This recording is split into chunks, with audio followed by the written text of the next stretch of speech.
This is Christian Book Blurb, brought to you by author and songwriter Matt McChlery. Get a behind-the-scenes glimpse into the lives of some of your favourite Christian authors, hear about their books and faith. Also, why not check out my website, mattmcclery.com. This episode of Christian Book Blurb is sponsored by the book God Whispers, Our Life Changes by Michael and Delane Solkeld. Available now from godwhispersforlife.com. Well, hello and welcome to this episode of the Christian Book Blurb podcast, where we like to encourage you in your discipleship one book at a time, as we meet some amazing Christian authors and learn about their books, their lives, and their faith. I'm your host, Matt McChlery. Thank you so much for clicking over here and joining us today. I'm going to be speaking about truth that heals, and we're going to be delving into Nikki Nhyira's story, all about overcoming bulimia. Now, let's welcome Nikki to the show. Hi, Nikki. Hello. Thanks so much for joining us today. Now, you've written a really good book called Healing from Bulimia and the Truth Shall Set You Free. So, can you just tell us a little bit about your story, some of the history leading up to but first of all, I think let's begin with what is bulimia, and then we can talk about sort of what led into it, because, some listeners may not even know what it is. Yes, of course. First of all, I just wanted to say thank you so much for having me on. It's such an honor. Oh, and I'm welcome. Really excited. Yeah, I'm looking forward to having this discussion. So bulimia is an eating disorder that some may or may not be aware of. And the eating disorder is basically characterized by periods of time where you restrict your food intentionally, periods of time where that food is then purged usually, but there's also a strand called non-purging bulimia. So it's essentially you feel guilty for consuming food, even though it's just healthy food for your body. And usually you try to compensate for those behaviors. So it might be self-induced vomiting, it might be using laxatives, and usually people are very concerned about their weight and their body image. So it's a mental illness that's characterized by a lot of distress around your body image. And is it linked to anorexia? I think people know of anorexia a bit more. Is there a link, or is it just an other eating disorder on the same sort of spectrum? Yeah, so it is a different eating disorder, but I would say they're linked in that a lot of eating disorders have commonalities between them. And some people might actually fluctuate between different eating disorders. So you might go from being diagnosed as anorexic to maybe being diagnosed as bulimic to maybe suffering with binge eating disorders. So there's a wide spectrum of eating disorders. Okay. And your book, Healing from Bulimia and the Truth Shall Set You Free, you've done it really well. I've been really impressed with it. Thank you. In that it's a memoir. You're telling your story of what you went through, and you do really well in conveying sort of the emotions and the mental state that you're in at the certain times that you've told us about. But then you're also balancing that with sort of education and scripture and sort of a teaching element as well. So that's really good. So let's just go back to your story then. So can you just tell us some of the history leading up to your eating disorder? Yeah, so I would say it started first coming online when I was around 14. And I think there were numerous factors that contributed to that. I come from a sort of like a mixed family or mixed household, in that half of my family are athletic, like professional athletes. And then the other half had really, really struggled with body image and their weight and not really liking how they looked. And so I think the message that I got growing up, even though it wasn't, intentional, but the message was essentially like, the body is something that needs to be very strictly controlled and disciplined. And if you're out of control at any point, then, quote unquote, you can gain weight. And that's possibly like the worst thing that you can do. There was very much, it was just the unconscious message that was there. So I think that was already in the foundations of my thinking. I think as well, growing up as a young woman as well, there's lots of pressure placed upon you and your body image as well. And so it sort of came online around 14 years old as a way to kind of control elements of my life that I saw as uncontrollable. I had quite like a strict household, and I think my brain automatically went to, okay, a way that I can regain control is around how I look, essentially. And so it started off with you wanting to have control or have a sort of some sense of control. But then this, as you say in your book, it then started controlling you. The tables kind of turned. So how did the eating disorder start to take over your life? Yeah, so they're a weird one because exactly as you said, you can start feeling like, oh yeah, this is it. I'm gaining back control. I'm in charge. But you're never really in control. I sort of liken eating disorders to addictions.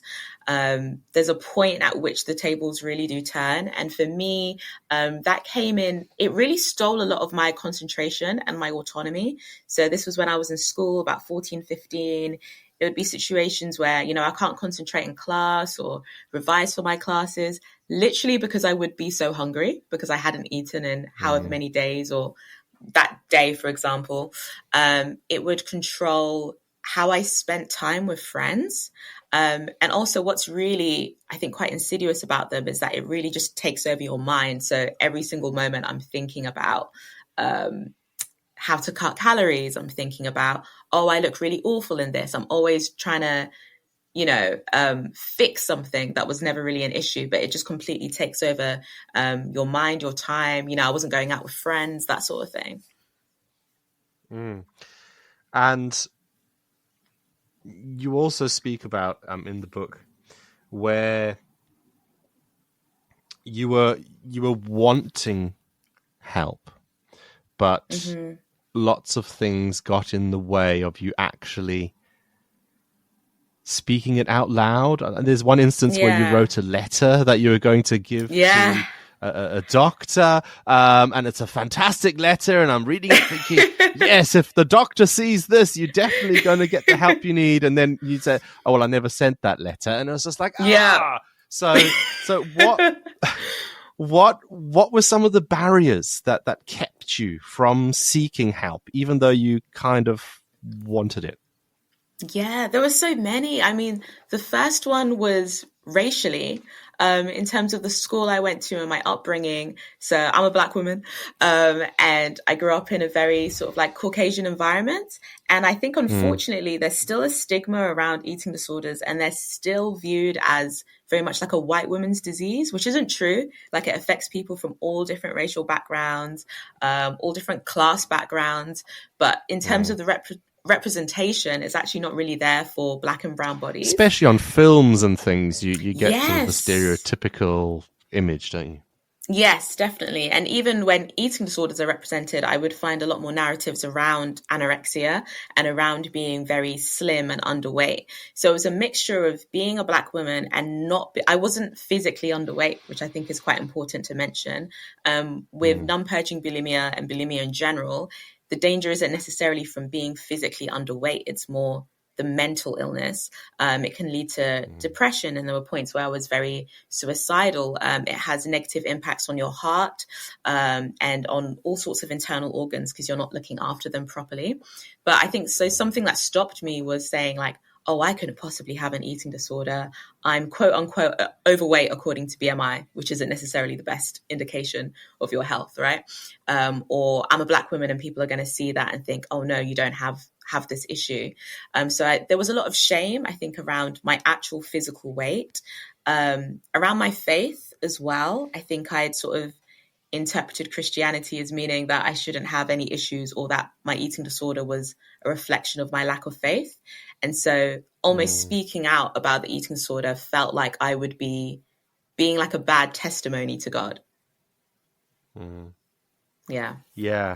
I was going to ask you how sort of your faith impacted that as well. So that's really interesting. So you do mention in your book that you have actually broken free from this eating disorder. So how did you manage to break free? Yes. So one of the main reasons I wrote the book, obviously, is to help people to break free themselves. And also because I really wanted to take the time to explain the nuances of how I was healed. Because I think if I just say it flippantly, it sounds so crazy and I don't want people to take it the wrong way. But one of the big things was that I actually engaged in the Daniel fast, the 21-day fast. And the focus there was not weight loss. The focus there was not even praying to God to heal me from an eating disorder necessarily. The focus was I just wanted to spend time with God, essentially. And it was sort of the first fast I'd ever engaged in. And the reason I say it's so crazy is that it almost sounds like telling someone who's an addict, I just went on a bender for a weekend and then I didn't have any issues afterwards. Like I would never really tell someone, just fast if you have an eating disorder and that will solve your issues. Because I don't think that's what it was. But I think God used that time to reprogram my mind and draw me closer to him and root me deeper in love and faith and surrender the control that I was trying so tightly to have around my body and around my life. And so that really, after that, I didn't actually experience any bulimia symptoms at all. And then even before that, I think he was taking me on this journey of learning that, I am lovable, on this journey of learning to surrender. I think surrender is probably the biggest word that comes up for me. I was really trying to control how others saw me, trying to control how I received love. Almost like I will deserve love when I look a certain way or when I feel a certain way in my body. And I think God was teaching me like, no, actually, you are already loved. And it's okay that you have weaknesses and vulnerabilities because I'm able to overcome all of those. This idea of control is very interesting, where it starts off you wanted to be in control and then it kind of takes over control. But actually you found freedom by surrendering control to God rather than to the disorder or to other people's expectations or your thoughts of what other people might be thinking of you or what you're thinking of yourself. It's a surrender of that control brought that freedom. That's really interesting. You mentioned that you wrote the book because you wanted to give the nuances surrounding your healing journey, which is great. But for me, for someone who I say I haven't experienced eating, I love eating too much, I think. A bit too much. I was doing a workout just before this. I must admit, I haven't done a workout in I don't know how long, but I need to because, the desserts, there's too many around that I enjoy. Fair enough. The thing is that we loved eating too. Like people with eating disorders also enjoy eating it. It's just there's so much fear and shame around it as well that's attached to it. Yeah. Yeah, no, that is a good point. But I'm just saying that your book gave me, I must say, an insight and a better understanding around what people who are experiencing an eating disorder might be thinking or going through. And I must admit, certain people came to mind as I was reading it thinking, this person might be on a similar journey because of what they said last month or something that happened. And I was like, this kind of ties it. I mean, they might not have an eating disorder, but, it just got me thinking a bit more and being a bit more aware of others. Just because I haven't experienced it, I'm not too sure what to look for or how to react. So this book really helped in that. So that was useful. So thank you. Oh, fantastic. So breaking free from your eating disorder, and where are you today? Where are you at right now as we talk together? Yes. So by God's grace, I'm very happy, very healthy, very stable when it comes to body image. That's not to say I never have a down day. It's not to say I'll never, be like, oh, I wish I looked like this person or da da da. But I think the difference is almost instantly I recognize that, attempted negative pattern of thinking, and I never allow myself to go down that path because I know it's not true. I know, like, why would I spend my time sort of spiraling on something that's not, it's not true and it's not helpful. And I can re-anchor myself on the truth. So I'm an artist. I live in London. I just think the difference is just that mental clarity and that freedom to live how I believe like God has purposed me to live. I've got a lovely like support system, wonderful family and friends.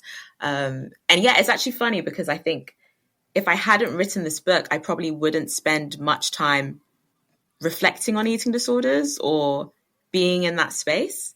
And the book is kind of what's brought me back there to be thinking about it. But I just point that out to say there's like a massive difference in my thinking now. Yeah, really good. And it's that, what, as the Bible says, how we take captive every thought and make it obedient to Christ and his word. So yeah, that's really good. So in the book, Healing from Bulimia and the Truth Shall Set You Free, you have a chapter in it called Christianity and Prayer Group. And in it you say, I thought having faith meant I had to be happy all the time.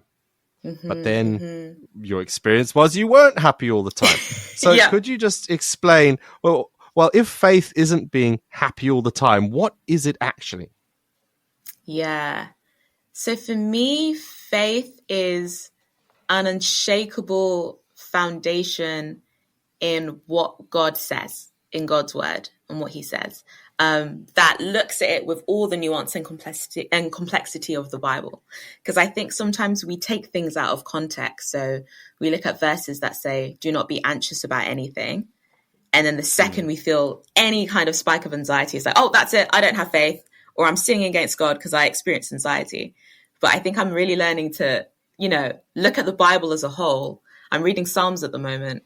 And there's so much in there about anxiety. When anxiety was great within me, your consolation brought me joy. It's not that David didn't experience anxiety, it's that he was able to bring it to God. So for me, faith is now being honest about my experience and then being authentic enough to say, hey, God, this is how I'm feeling, but I know that you are sovereign over everything. I think that's always the arc of the Psalms, is I'm going to lay out everything that I'm feeling right now, but I'm also going to remind myself and my soul within me that you are sovereign and you are in control, and I can trust your plan is good for me and that you make all things work together for my good. So I think for me now, faith is saying, okay, here's what I'm experiencing in the physical, but let me now place that under the authority of the spiritual. That's really good. That's really good. Thank you for that. You also say elsewhere in the book that an eating disorder is a mental illness with physical effects. So can you just explain what you mean by this? Yes. So I think we can get the two muddled, and we can look at eating disorders as a physical illness alone. And it's not, it's a mental illness first. And then the physical is a byproduct of what's happening in your mental state. And the reason I think it's really important to differentiate between the two is that, again, like I had a lot of shame around, oh, I'm not massively underweight, therefore I can't seek help or treatment. Not realizing that the issue was the mental illness. Like if I was mentally healthy, I wouldn't be in these cycles, these obsessive cycles. If I was mentally healthy, I'd be able to go out with my friends. I wouldn't be terrified of looking in a mirror, these kinds of things. So it's like focusing first on what mental effect are you experiencing?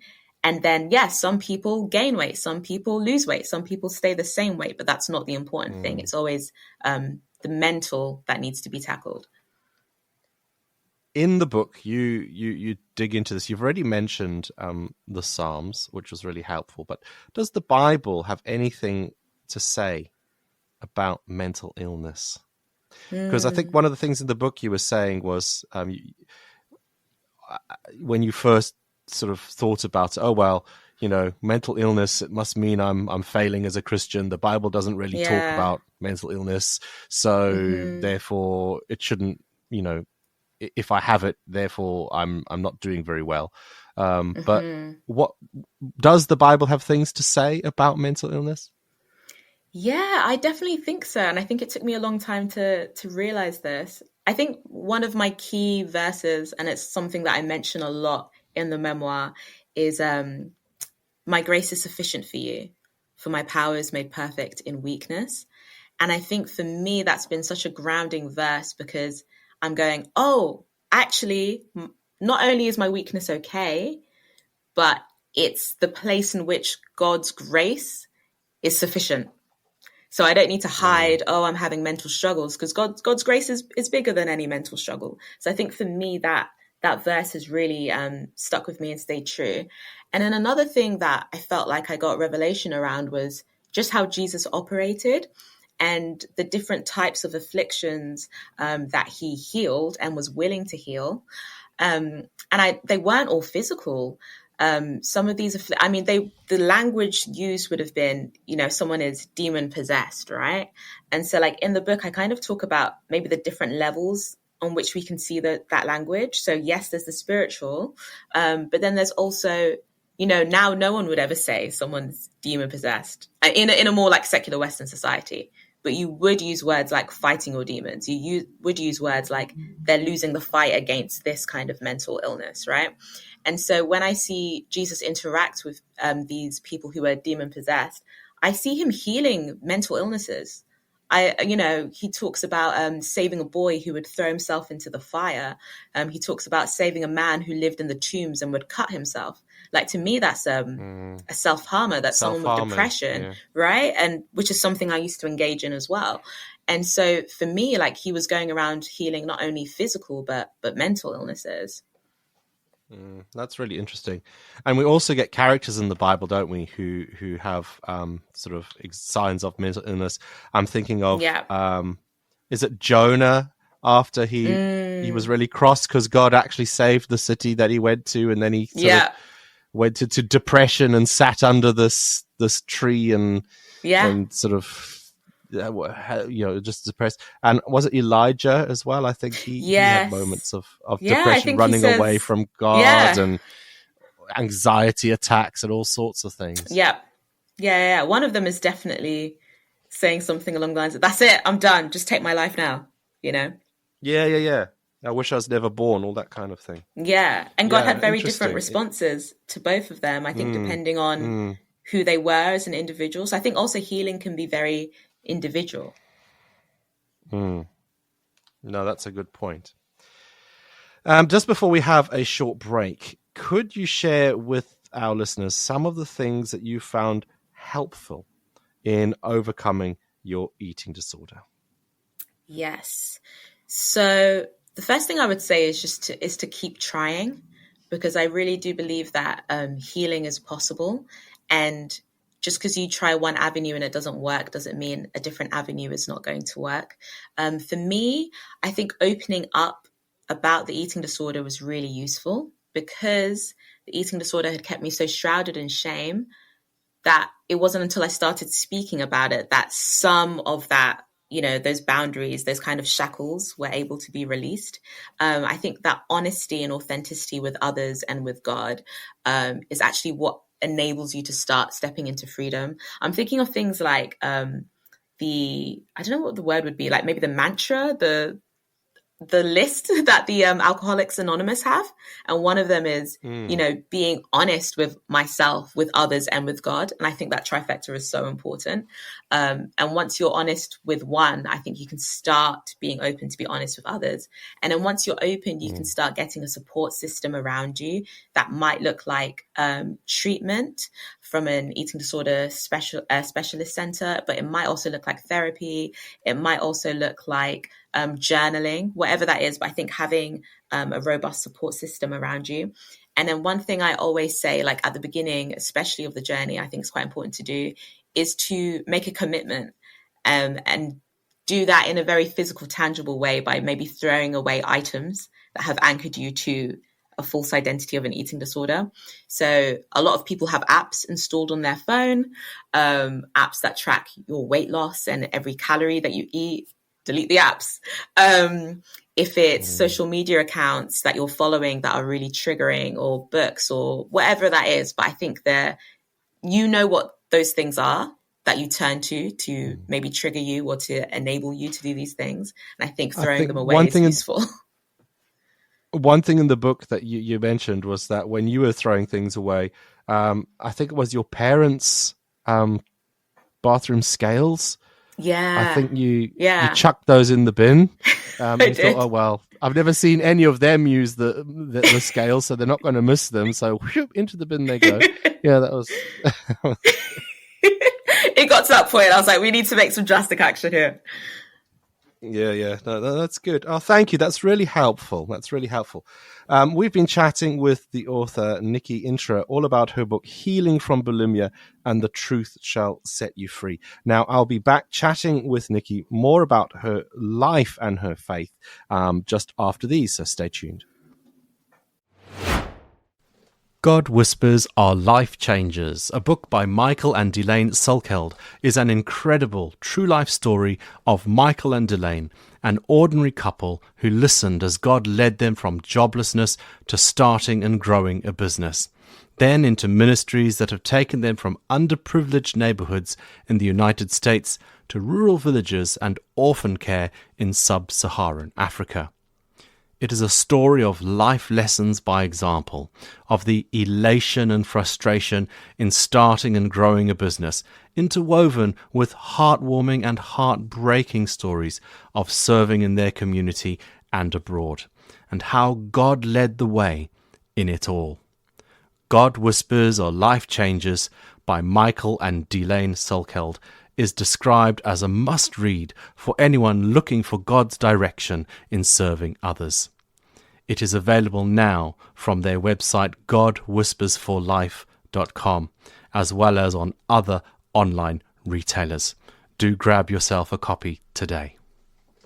If you enjoy listening to this podcast, you can help keep it on the web. All you've got to do is buy me a coffee. Head over to buymeacoffee.com/Matt McChlery to make a donation. There is a link in this episode's show notes. So go on, buy me a coffee today and help this podcast to keep supporting Christian books and authors.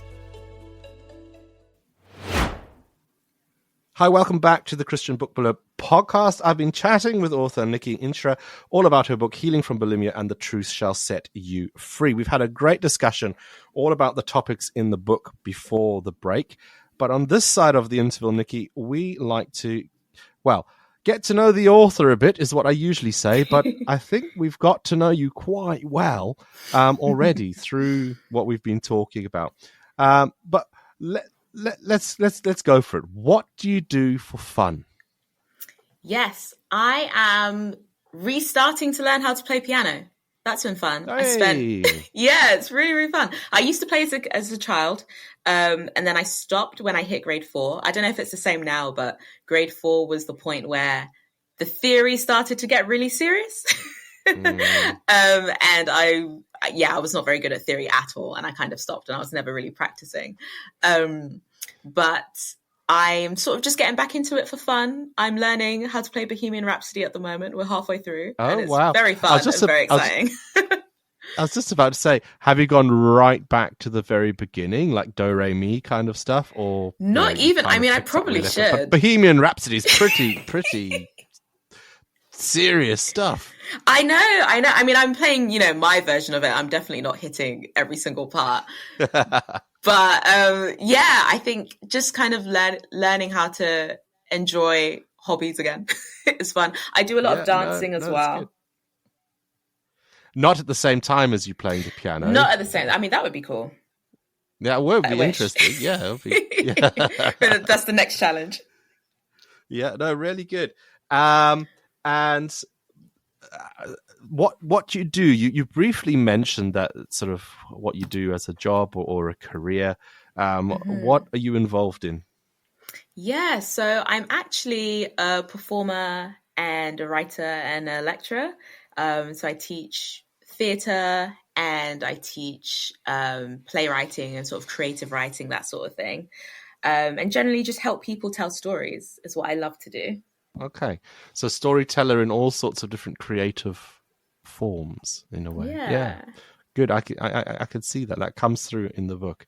And is there a particular place on the planet that you really enjoy going to or visiting, or maybe you went there once on holiday and it was just fantastic? Do you have somewhere special like Good that? question. I am obsessed with Portugal.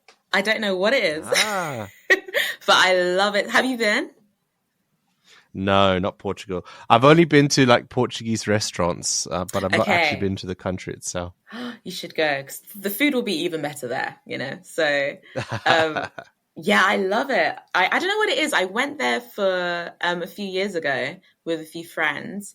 And I think what it is that I love languages as well. And I thought the language sounded so beautiful. But the people were so welcoming. And I left and I thought, okay, I need to learn Portuguese. So I came back home, learned a bit of Portuguese, went and visited again, was able to have some conversations with people.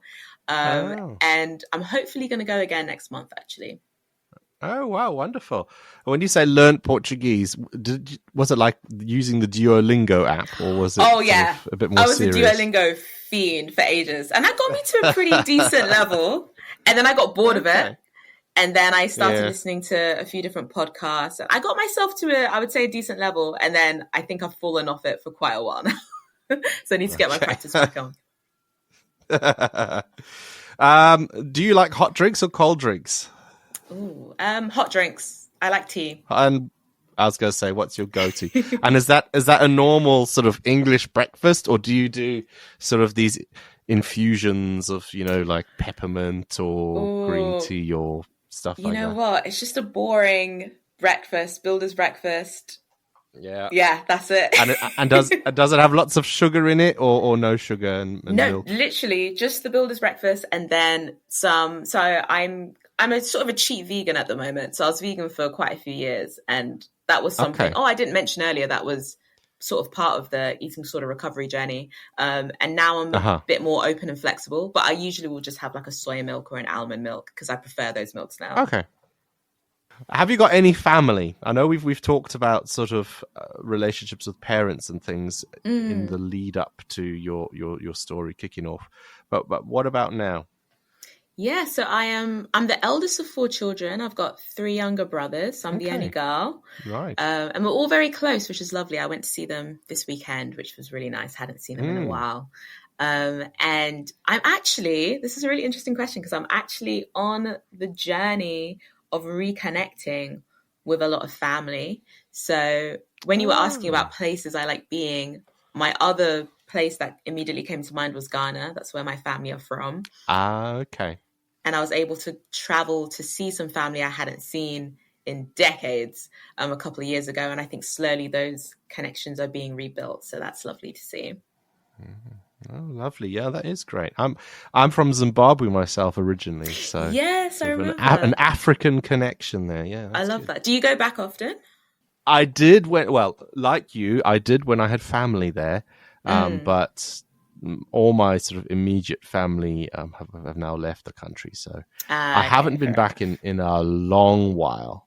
But there's a few Zimbabwean families in my church actually, and they've been back fairly recently. So I get little updates and snippets as to how things are going and that kind of thing. So yeah, that's good. Oh, that's good.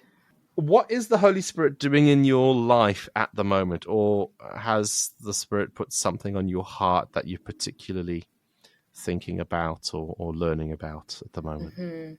He is telling me to rest, and I find that such a challenge. I think I've got lots of podcast episodes about it. Yeah, I know.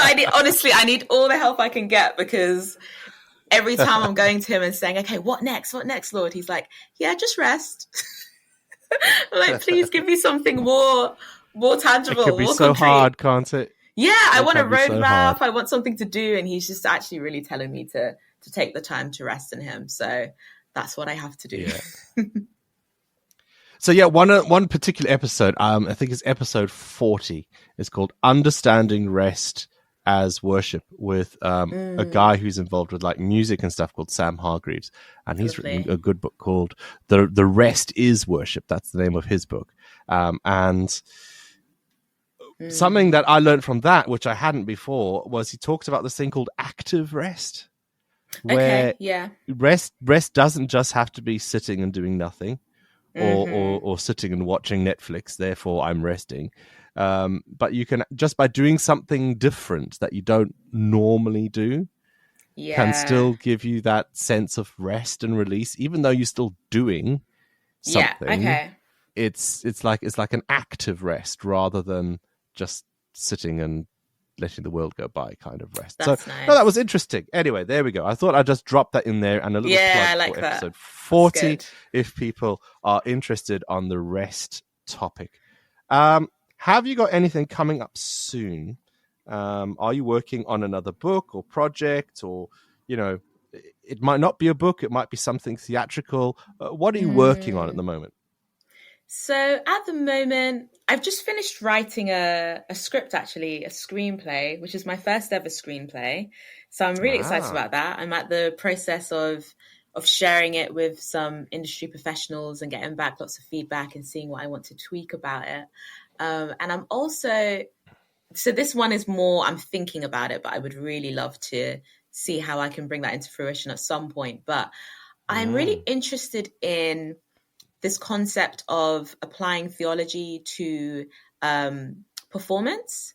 And specifically, I'm thinking about the theology of the actor's body. So how to, what does the Bible say about the body and how we can harness the body as worship? And then how does that then translate to how actors are able to use their bodies? So I think it's just this concept of combining everything I'm interested in, which is like bodies, body image, worship, and the arts. Yeah, I don't know when that's coming, but that's what I'm thinking about. Yeah. No, yeah, that's good. It's a seed of an idea that's just starting to work its way through. No, that's great. Nikki, where can people find you to connect with you, like social media or websites? And more importantly, where can people buy your book, Healing from Bulimia and the Truth Shall Set You Free? Yes, so there's a few different places.